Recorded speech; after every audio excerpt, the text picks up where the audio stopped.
Jon Jones potentially retiring from the UFC. Jon Jones currently not competing in the UFC. Jon Jones needing having a medical issue, maybe slowing him down, whatever it might be.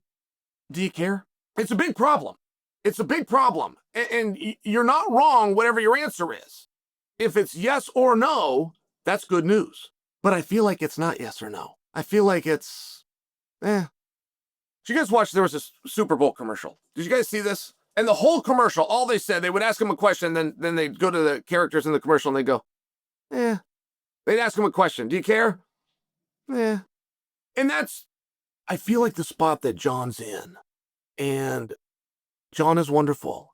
And you can't come back unless you leave first. And of everything that Jon did, of every play that he made, that was the mistake. And once you make the mistake, right? And I'm talking about the 8 days that Jon did where he's no longer a UFC fighter. 8 days later, he comes back. He's like, I am a UFC fighter. They never put him back in the rankings. They're resistant to rebook him. Like, everything got weird in that moment. So if you could go back, you either don't do that. All right? Jon Jones is the heavyweight champion of the world.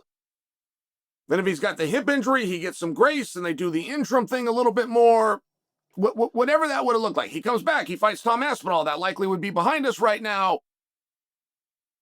Or when you retire, you don't come back 8 days later. You can come back, but then it's a comeback fight, which is a really big deal. And one thing that Jon doesn't know yet and Jon hasn't experienced is how loved he's going to be when he actually does retire. Whatever haters he has, they're not actual haters, they're fans. And fans either cheer or boo. There's no in between.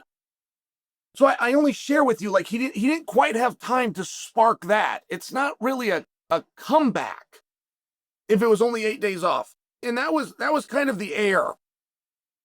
When I look at the landscape right now, Jon Jones out. And is it the arthritis? Is it the hip? Well, but whatever it is, he was never in.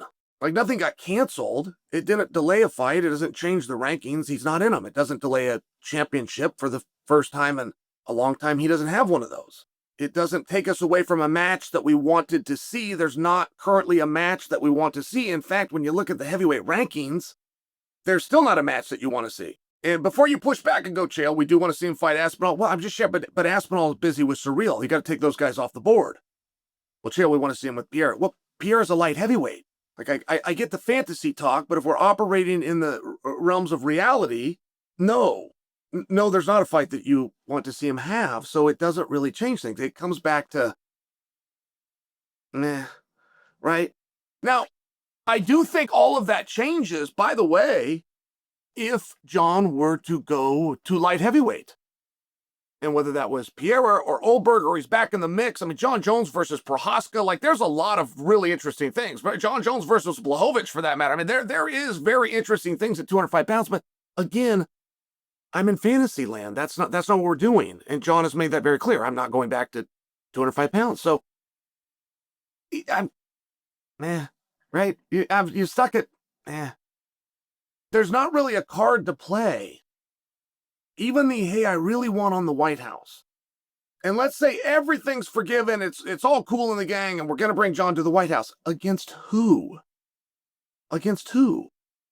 And then there again, if you're getting creative and you're going to grab a light heavyweight and you're going to bring him up, like, there is an answer, but you still just grabbed a light heavyweight and brought him up. That's not the division that he's in.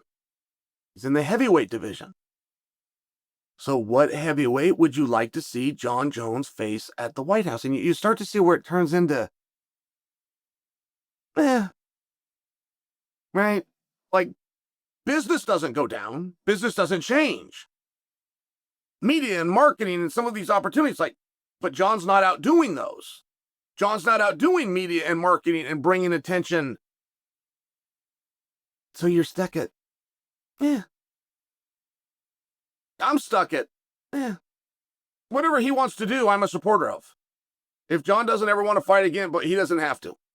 I'll be part of the ones that are banging the drum to this is the greatest talent and all these nice things that you say, but I could say nice things about George St. Pierre. I could say them about Khabib. I could talk about plenty of guys that used to fight, and I can shine a beautiful light on the career that they once had.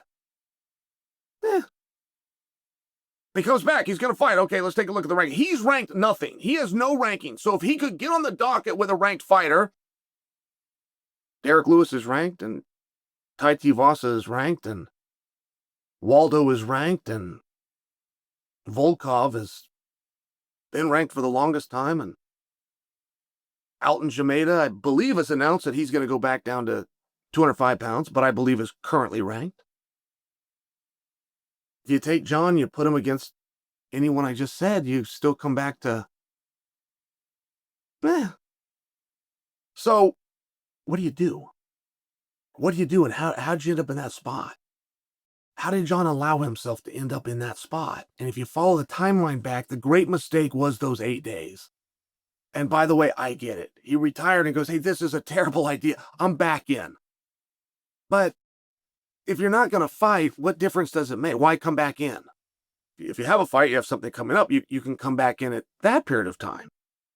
And now you have a comeback situation. But that's not what happened. And the only situation we're left with is,